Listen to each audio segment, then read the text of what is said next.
Why do you think the Western Roman Empire and then the Eastern Roman Empire collapsed? Just looking at the grand picture of the history of the Roman Empire's 2,200 years, starting from the kingdom to the Republic, to the imperial period, to the East Roman Empire period.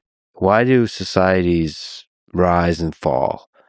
That's a really interesting question, and there are probably as many answers as there are different kingdoms. But just the Roman Empire, my take on it is that the collapse really starts at the end of the reign of Basil II. So the year is 1025. Basil is the last monarch of the Macedonian dynasty, which had seen the empire become the most powerful state in the Mediterranean, much more powerful and advanced than its Muslim or Christian neighbors.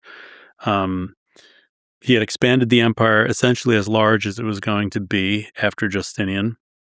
It was wealthy, it was glittering, it was educated. I mean, courtiers had to memorize the works of Plato by heart. The emperor, one of his favorite activities was to go and he would begin a quote and you would have to finish it, but you didn't know where he would begin or what he was thinking that day.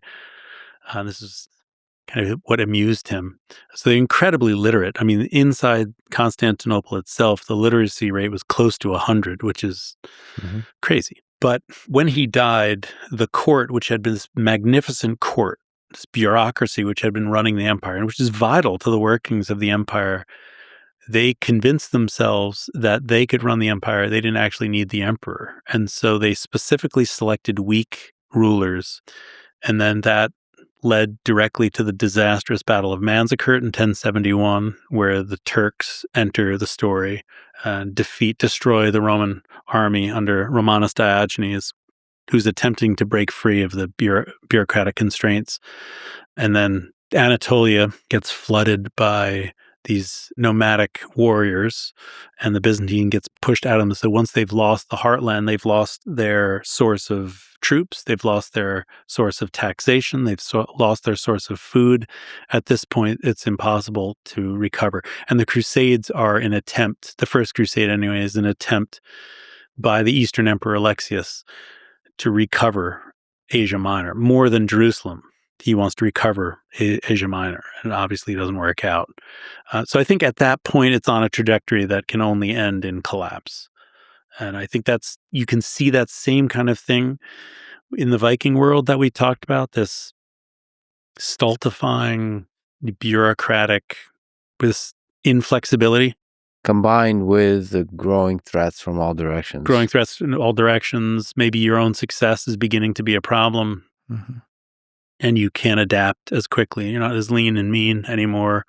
There's too many traditions, too much. The weight of history breaks you.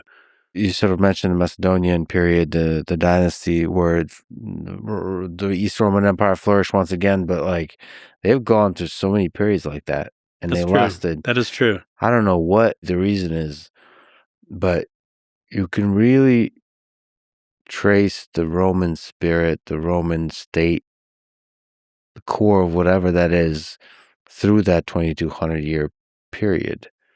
There's a real connection, a thread that connects all of it. And so that there's lessons. That's why we do need to study the Byzantine Empire for lessons of what makes societies last.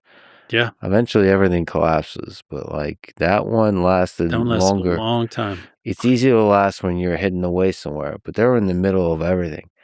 Everybody wanted what they had. They were getting hit on all sides. There was, in their entire 2,200 year history, there was not a single year they were at peace on all frontiers. And it wasn't always because they're looking for trouble. No. A lot of it was as defensive. Yep. Including with those pesky Normans. Yeah.